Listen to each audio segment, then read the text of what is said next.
Hey guys, welcome back to the channel. I'm Lignus Monster, and today me and the boys are on a road trip, but when there is Black Series news, I have to make a video. So make sure to go down, hit that like button, and subscribe so you don't miss out on any future Black Series news. And today we have a ton of SDCC reveals to get into, and we have some good reveals this time, so let's go ahead and jump right into it. And if you guys don't want to miss out on the July giveaway, we're actually giving away an Imperial Crosshair figure. All you have to do is hit that sub button and go and comment on the giveaway video. It is pinned in the card and linked in the description, so make sure to go check that out. Anyway, on to the first reveals. Alrighty, so we actually did get some holiday figure reveals, and quite frankly, I don't care about the holiday figures much, but we have a Jawa and an Ewok. I think they look kind of stupid. I think these are the two weakest ones of the holiday reveals. But next up, we do have the two best. One is a Mandalorian on the left. I'm not sure what it's supposed to be, but it looks super clean. And on the right, we have a Purge Trooper Nutcracker, and this guy looks incredible. One of the best holiday figures we've ever gotten. And then the last two here, we do have a Snowtrooper and the security droid K2SO version of it. And these two are all right. I think the snowman looks kind of stupid, but overall I think they're decent holiday figures, much better than some of the previous ones we've gotten. So they get the job done, but definitely not what I was looking forward to for SDCC. Next up, we actually have a re-release of the 40th anniversary Return of the Jedi R2-D2. Now, this is exactly the same as the 40th anniversary version, except it's in a different package. And it's interesting, they put him in the Mandalorian line. I think that they could have put him in literally Phantom Menace, Episode 2, 3, 4, 5, 6, any of those other movies. But they picked Mandalorian, which he was in for like 2 seconds. So kind of a weird choice, but I mean, I guess it's just another Mando figure to put on the shelf. But either way, it's a re-release of the R2 figure, which is already a really good figure. So it's hard to complain about it, but the packaging is an interesting choice.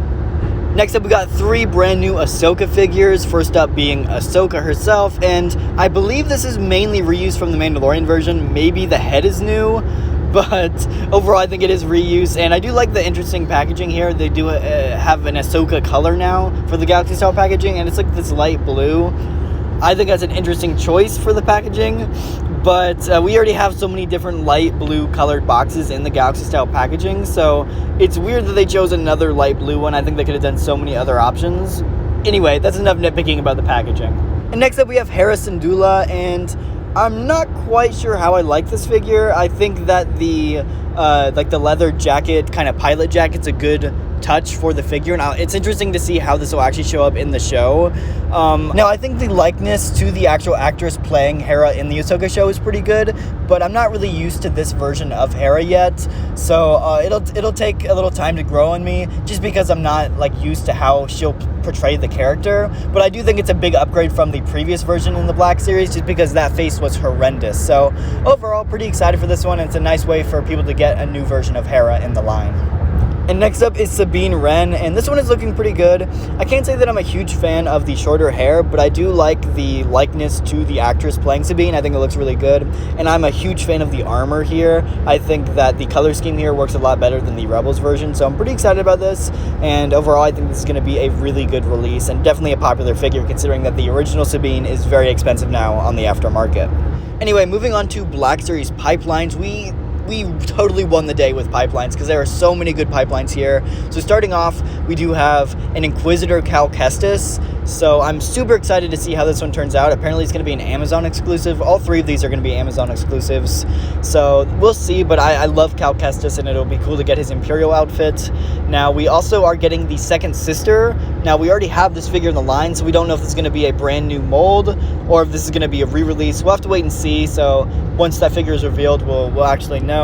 But then the next one is a Purge Trooper. We've already gotten a few different Purge Troopers in the line, but this is going to be one with the kind of vibro hammer knife looking thing. So new weapon to go with the Purge Troopers, always nice to see. And the next 3 pipelines are my absolute favorite of this stream. We do have, first up, the Droideka. We've been asking for this figure forever, and he was actually just on my top 10 wish list a few days ago. So if you haven't checked that out, make sure to go watch that video. But super happy about this. I'm guessing it'll be a deluxe figure, and I'm guessing probably no shield bubble either, because I don't know how they would mold a shield bubble for it. But either way, I'm excited for this figure. And then next up, the figure we have all been waiting for, the Super Battle Droid. Out of the basement, give you guys a pat on the back for this, because it's about time we got a Super Battle Droid. And then the next one here is one of my personal favorites that I've been wanting for a long time, and it's kind of a niche thing, but it's the Battle Droid with the C-3PO head from Episode 2. kind of a weird thing again, but I absolutely love this, and it's one I've been wanting for a long time, so excited for this figure as well. But yeah, that Super Battle Droid is exceptional, and I'm guessing it'll be a deluxe figure. We'll have to wait and see, but overall, I'm beyond excited for these pipeline reveals, and we'll have to wait until they are finally officially revealed. But I do apologize for the crappy photos here. These are just taken straight out of the SDCC panel.